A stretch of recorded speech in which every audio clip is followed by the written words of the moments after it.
बात अब उत्तर प्रदेश की ब्यूरोक्रेसी के एक बदलते हुए बड़े समीकरण की।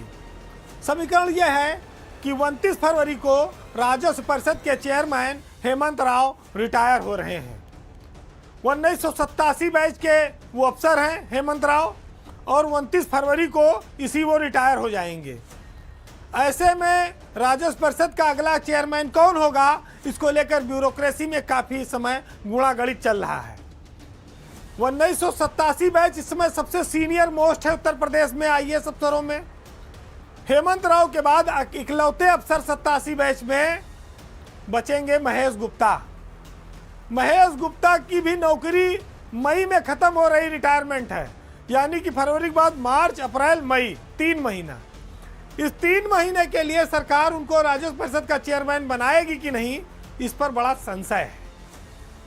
अब इसी पर सारा खेल भी चल रहा है। अगर महेश गुप्ता नहीं बनते हैं तो 87 बैच के 2 और अफसर हैं, लेकिन वो दोनों भारत सरकार में हैं।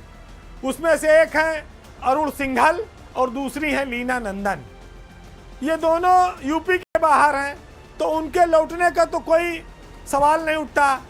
तो ऐसे में अगर महेश गुप्ता राजस्व परिषद के अगले चेयरमैन नहीं बनते हैं तो फिर कौन बनेगा?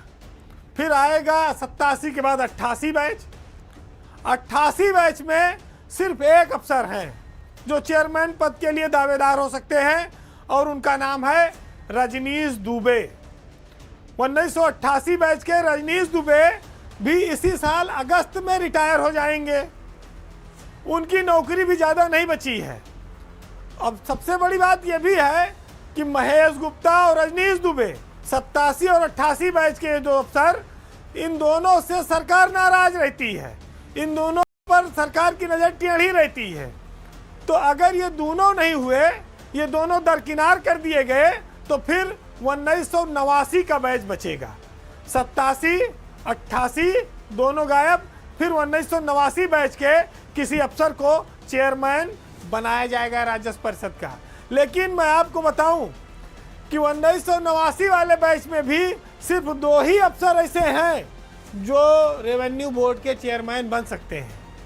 ये हैरत भरा फैसला होगा, लेकिन 2 ही नाम हैं उसमें। एक है मोनिका गर्ग और दूसरे हैं मनोज कुमार सिंह। मनोज कुमार सिंह इस समय वन विभाग के एसीएस हैं, मोनिका गर्ग अल्पसंख्यक विभाग की एसीएस हैं। 87, 88 और 89 ये 3 बैच में से ही कोई चेयरमैन बनेगा। लेकिन अगर 1989 का कोई चेयरमैन बना तो 87 और 88 वाले कहाँ जाएंगे? फिर इनका दोनों को सचिवालय से बाहर भी होना तय है। तो महेश गुप्ता अगर राजस्व परिषद नहीं चेयरमैन बन पाए तो फिर उनके लिए यूपीएसआरटीसी का चेयरमैन का पद है, जो सरकार में सबसे खराब पद माना जाता है। और रिटायरमेंट के दौरान जिसको ये पद मिला, फिर वो डिप्रेशन में चला गया। वो अपने आप को ज़िंदगी भर कोसता है कि नौकरी के आखिरी दौर में ऐसी गलत जगह पे पोस्ट कर दिए गए जहाँ पर कोई पूछने वाला नहीं है। अब बात आती है कि मोनिका गर्ग की नौकरी अगले साल मई 25 तक है, और मनोज कुमार सिंह का रिटायरमेंट इसी साल दिसंबर 24 में है। तो सरकार इनके नाम पर विचार कर सकती है, क्योंकि जब सीनियरिटी के लोग बचे नहीं हैं, 89 का बैच अब आगे आना है।